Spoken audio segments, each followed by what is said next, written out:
Hey, what's up everybody? Lawler here, your inside source for all things Rocket League. Today's video, we're going to be breaking down some new roster announcements that came from Barcelona.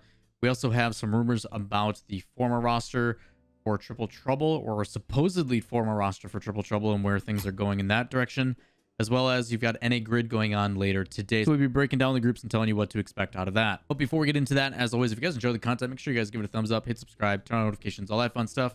And if you'd like to support me directly, easiest way to do so is all the social media shown in the bottom left can be found linked in the description down below, as well as with links to everything that I'm discussing today. But with that said, let's get into the video. A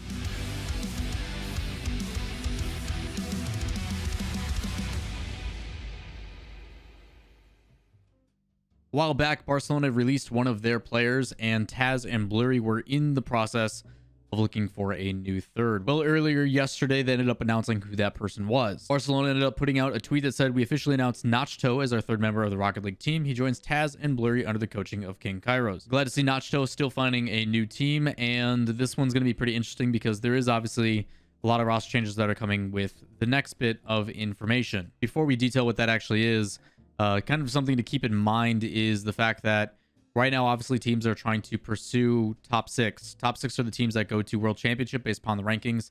And hopefully you guys can see those rankings now here on the side.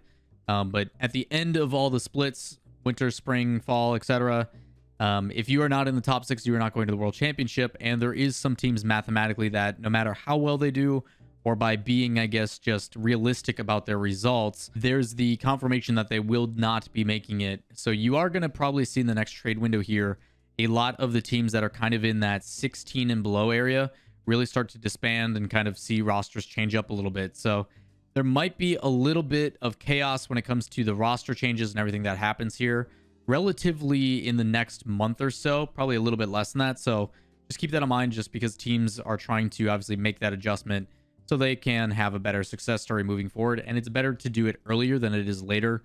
So even if the spring split does not work out for them, they can kind of start that foundation and build upon it in the next season. With that said, going into the next bit of info, there was a rumor that was put out by Shift today saying that the Triple Trouble roster of Bluey, Calyx, and Tadpole may disband in the near future. It appears as if Bluey has recently been trying out with the duo of Cookser and Yukio. Additionally, Calyx has allegedly tried out with the Redemption roster. They do not say who he has been trying out in replace of for Redemption, but the fact that this may be a thing that is happening. Again, poor Tadpole, dude. I don't know what's going on, but Tadpole just seems to be like almost similar to Godsmilla. Godsmilla goes to a team, then he gets booted, and Scrubkiller takes his spot. As for Tadpole, he just seems to be the last man left out, and his teammates go elsewhere, and then he's stuck just SOL. Really feel for the guy. And last but not least, the big piece of information, a very quick turnaround time. Not sure why the scheduling was done this way. Obviously, with the extended holiday break, they've got to kind of smush these together. But we do have RLCS winter for the grid, week number 4 for North America going down. So after a 3-day break, they are getting into another grid for North America. Why they're doing them so close together, I don't know. Especially with regionals just wrapping up for Europe, you'd think they do Europe first and then North America. I don't know. Either way, the scheduling has been announced, as well as all the groups. Still your same 16 teams, but let's take a look at the groups. In Group A is going to be Jamal Jabari, Space Station Gaming, the Peeps, and Version 1. Absolutely stacked, especially with the Peeps just coming off a W last week. In Group B, you've got Charlotte Phoenix, Continuum, Energy, and Rogue, probably one of the easier to predict groups. In Group C, you've got United, G2 Esports, Ghost Gaming, and Pittsburgh Knights. And then in Group D, you've got Alpine, KCP, Sonics, and Team Envy. Initial thoughts on the groups. Group A and Group D are pretty nasty. Group C has some potential, and then Group B, I think, is pretty predictable. Ultimately, I look at Group A. I'll be casting, obviously, the Version 1 broadcast, Version 1 GG on Twitch if you'd like to come watch, as I host that show alongside Supersonic. That'll be going on both Tuesday and Wednesday. All the matches will be starting at 5 p.m. Eastern, just to keep you guys aware of that, with the staggered call time, just like it was the previous week, where they ended up having the first 2 matches go down. So it'll be Space Station, Jamal Jabari, Peeps, and Version 1 playing at 5 p.m. Eastern, and then Energy versus Continuum and Rogue versus Charlotte Phoenix.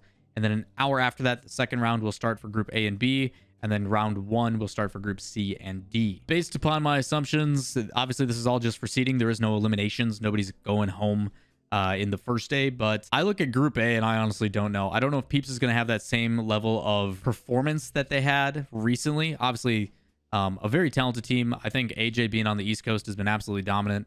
AJ has notoriously given version 1 difficulties in the past as well. I also don't assume Space Station is going to have another performance where they get knocked out immediately. So I do have high hopes that Space Station, Peeps, and version 1 will all be extremely competitive. And even though Jamal Jabari last weekend on Thursday went 3-0 in their group, I do not expect that like anomaly to happen again. So the only thing I'm hopefully confident in is Jamal Jabari being last in the group.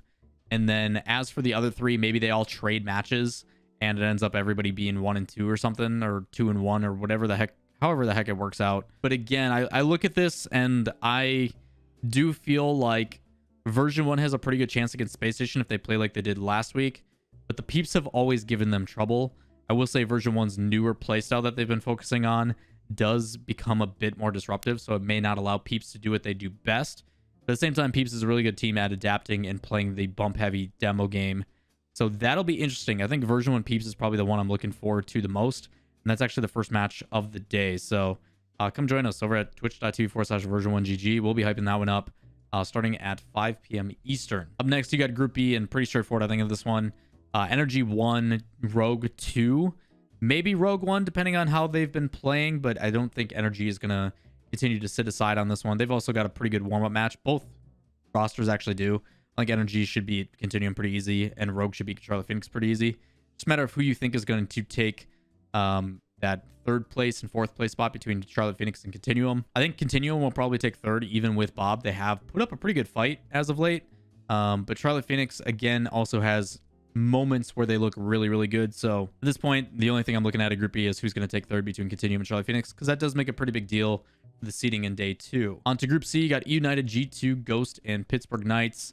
Most likely G2 1 and United 2. United, and I compare them almost to like the Sonics at this point, where they both are really good and super chaotic and a ton of offense, but Sonics has the results while United doesn't. They like always lose in game 5. So I do think United is better than both Ghost Gaming and Pittsburgh Knights.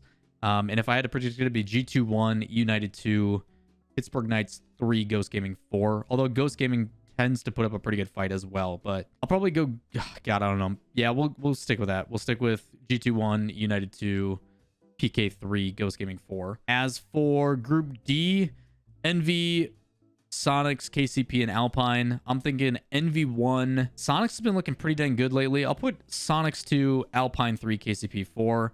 I do think that there's a lot of similar playstyles between Alpine, KCP, and Sonics, so that will be interesting to see who kind of battles that one out. Ultimately, it kind of gives me a bunch of similar playstyles, and I get to see which one handles it best. And they all play each other too, which is a unique thing. But the one thing that I know will remain true is that Envy is cracked. Envy's really freaking good. Probably my favorite team in North America for the overall #1. So yeah, I think Envy has been playing lights out, and even though they lost to Peeps recently, they are way more consistent. So I mean, you're talking, if that happens, your first seeds overall, I honestly don't know who's gonna be first seed out of Group A. I think Group A is like absolutely cutthroat. B will be Energy, C will be G2, and then D will be Envy. So when you look at the 4th seeds, that's basically who you're going up against. So trying to avoid those teams right away is a pretty big deal for the day 2 bracket. And as a reminder, day 2 obviously is single elimination. They'll all break down and play out. In that regard, that'll happen on Wednesday, same time too, at 5 p.m. Eastern. That is going to wrap it up for this video. If you guys do have any questions, comments, concerns, as always, let me know in the comments down below. I'll do my best to get to those, or stop by the stream. A lot of you guys ended up doing that today. We did a lot of what if questions and what if this happens? How do you think this scenario would play out? How do you feel if this thing happened and this thing happened? A lot of really fun conversation over on the stream.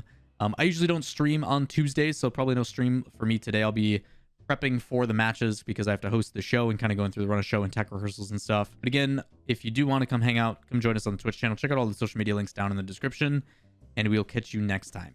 Peace.